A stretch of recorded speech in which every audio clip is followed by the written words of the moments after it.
लोकशाहीचा बुलंद आवाज, रिपब्लिकन वार्ता, महाराष्ट्र। त्र्यंबकेश्वर ज्योतिर्लिंग में वीआईपी दर्शन के नाम पर लूट, मंदिर ट्रस्ट सदस्य गिरफ्तार। भगवान के दरबार में भी दलाली, 3000 से 5000 रुपए लेकर वीआईपी दर्शन कराने वाला गिरोह बेनकाब। नासिक के प्रसिद्ध त्र्यंबकेश्वर ज्योतिर्लिंग मंदिर में वीआईपी दर्शन के नाम पर चल रही कथित लूट का बड़ा खुलासा हुआ है। इस मामले में पुलिस ने बड़ी कार्रवाई करते हुए मंदिर ट्रस्ट के सदस्य और राष्ट्रवादी कांग्रेस शरद पवार गट के कार्याध्यक्ष पुरुषोत्तम कडलक इनको गिरफ्तार किया है। पुलिस जांच में सामने आया है कि आरोपी वीआईपी दर्शन कराने के नाम पर श्रद्धालुओं से 3 से 5000 रुपए तक वसूलता था। यह पूरा मामला तब सामने आया जब कुछ दिन पहले एक महिला श्रद्धालुओं ने मंदिर प्रशासन पर गंभीर आरोप लगाए हुए एक वीडियो सोशल मीडिया पर वायरल किया था। वीडियो में महिला ने आरोप लगाया था कि आश्रम श्रद्धालुओं और लंबी कतारों में खड़ा किया जाता है। वीडियो में महिला ने आरोप लगाया था कि आम श्रद्धालुओं को लंबी कतार में खड़ा किया जाता है, जबकि पैसे देने वाले को सीधे वीआईपी प्रवेश देकर दर्शन कराए जाते हैं। इस वीडियो ने प्रशासन और पुलिस विभाग को कार्रवाई के लिए मजबूर कर दिया। पुलिस ने की कार्रवाई। नासिक पुलिस ने वायरल वीडियो का संज्ञान लेते हुए जांच शुरू की। जांच के दौरान सामने आया कि यह कोई छोटा मोटा मामला नहीं, बल्कि एक संगठित गिरोह द्वारा संचालित अवैध वसूली का नेटवर्क है। इसी कड़ी में मुख्य आरोपी पुरुषोत्तम कडलक को गिरफ्तार किया गया। पुलिस अधिकारियों के अनुसार आरोपी मंदिर ट्रस्ट से जुड़े होने का फायदा उठाकर श्रद्धालुओं को वीआईपी दर्शन का लालच देता था और मोटी रकम वसूलता था। मंदिर प्रशासन पर सवाल। इस घटना के बाद मंदिर प्रशासन की कार्यप्रणाली पर भी सवाल उठने लगे हैं। श्रद्धालुओं का कहना है कि आस्था के केंद्र में इस तरह की दलाली और लूट बेहद शर्मनाक है। जनता में आक्रोश। घटना के बाद स्थानीय लोगों और श्रद्धालुओं में भारी नाराजगी देखने को मिल रही है। लोगों का कहना है कि भगवान के दरबार में भी अगर पैसे के आधार पर दर्शन होंगे तो यह आस्था के साथ खिलवाड़ है। आगे की जांच जारी। पुलिस अब यह पता लगाने में जुटी है कि इस गिरोह में और कौन कौन लोग शामिल हैं और क्या इसमें मंदिर प्रशासन के अन्य लोग भी जुड़े हुए हैं। मी काय युक्तिवाद केला याच्या अगोदर तपासी अधिकाऱ्यांनी कोर्टापुढे काय सांगितलं आणि काय रिपोर्ट म्हणजे रिमांड रिपोर्ट दाखल केला हे महत्त्वाचं आहे।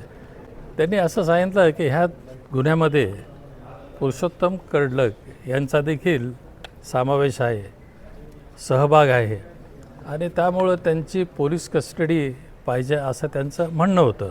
ते ट्रस्टी आहेत आणि त्यांच्या सांगण्यावरनं हे पैसे घेतले गेलेत असं त्यांचं म्हणणं होतं, परंतु फिर्यादीमध्ये तसा काही स्पष्ट उल्लेख नव्हता। तरीही त्यांचं असं म्हणणं होतं की तपासामध्ये तसं त्यांना निष्पन्न झालं। तर मग ह्या मुद्द्यावर माझ्याकडनं जे सांगितलं गेलं ते असं की अगदी निश्चित कारण असल्याशिवाय पोलीस कस्टडी रिमांड देऊ नये।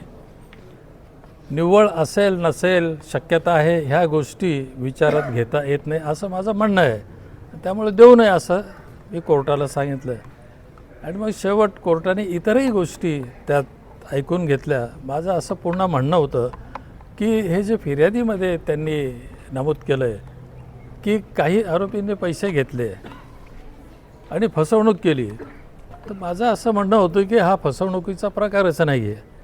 पैसे घेतले आणि दर्शन करून दिलं नाही अशी तर केस नाही आहे। पैसे घेतले, वादा करता मानलं की पैसे घेतले, पण ज्यांच्याकडनं पैसे घेतले त्यांना देवापर्यंत दर्शनाकरता नेलं पण होतं, ते तर फसवणूक कशी होते असं एक माझं म्हणणं होतं। पण ठीक आहे, ही काही ट्रायल नाही आहे।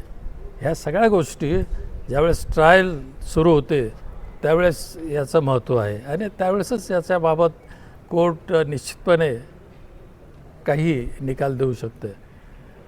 आणि हे सगळं म्हणणं ऐकल्यानंतर कोर्टाने पोलिसांना तपासाची संधी मिळावी म्हणून 20 तारखेपर्यंत ह्या आरोपींची पोलीस कस्टडी दिलेली आहे। याला काही राजकीय देखील बाजू आहे असं काही आहे? नाही, तिथं हा प्रश्न तिथं काही नव्हता, राजकीय बाजू वगैरे काही नाही। पोलिसांच्या रिपोर्टमध्ये जे काही त्यांनी तपासाच्या दरम्यान मिळवलं होतं त्याच गोष्टीशी संबंधित आहे, याचा राजकारणाशी काही संबंध नव्हता। पण ती गोष्ट अजून काही तशी वर आलेली नाही आहे, याच्यामागे काही राजकीय हेतू होता किंवा नाही। आणि असेल नसेल ह्या गोष्टी सविस्तरपणे ज्यावेळेस कोर्टामध्ये ही केस चौकशीला लागेल आणि पुरावा नोंदवला जाईल आणि जे संबंधित साक्षीदार आहेत त्यांच्या पुराव्याच्या दरम्यान त्यांची उलट तपासणी होईल, त्यावेळेस या गोष्टी उघड होतील. आज ही वेळ नाही आहे ह्या सगळ्या गोष्टी लक्षात घेण्याची. सर, यामध्ये नेक्सेस आहे आणि बोलणं देखील झालंय, फोनवरनं बोलणं झालं असं पण सरकारी पक्षाने बाजू मांडली. आपण तो पॅरेग्राफ वाचला तर नेमकं काय झालं? फोनवरनं बोलणं झालं, आता त्यात म्हणजे काय फोन रेकॉर्ड केला होता का असं काही दिसत नाही आहे त्यात. फोनवरनं बोलणं म्हणजे एकाने दुसऱ्याला फोन केला असेल, ते फोन नंबर असतील एकमेकाशी कॉन्टॅक्ट केल्याचे, परंतु जे काही संभाषण झालं ते रेकॉर्ड केलं आहे का ह्याबाबत निश्चित काही नाही आहे. ते देखील मी कोर्टासमोर सांगितलं. पण असं असतं की ह्या स्टेजला सगळ्या गोष्टी कोर्ट विचारात घेत नाही. कोर्ट फक्त विचारात असं घेतं की तपासाकरता याची गरज आहे की नाही, फक्त हा एक लिमिटेड इश्यू तिथं असतो. कार्याध्यक्ष सन्माननीय पुरुषोत्तम कडलक हे त्र्यंबकेश्वर देवस्थान या ठिकाणी ट्रस्टी म्हणून नियुक्त गेल्या काही वर्षांपासून झालेले आहेत. मात्र गेल्या काही दिवसांपूर्वी त्र्यंबक नगर परिषदेची निवडणूक झाली. त्या नगर परिषदेच्या निवडणुकीमध्ये पक्षाची बाजू ठामपणे त्या व्यक्तींनी मांडली. त्यानंतर गेल्या 2 दिवसांपूर्वी तुषार भोसलेंचं पवार साहेबांबद्दलचं एक स्टेटमेंट आलं होतं आणि त्या स्टेटमेंटला सोशल मीडियावर उत्तर देण्याचं काम पुरुषोत्तम कडलकांनी या ठिकाणी केलं होतं आणि त्याचाच प्रसाद म्हणून पुरुषोत्तम कडलकांच्या गळ्यात हा हार घालण्यात आलेला आहे.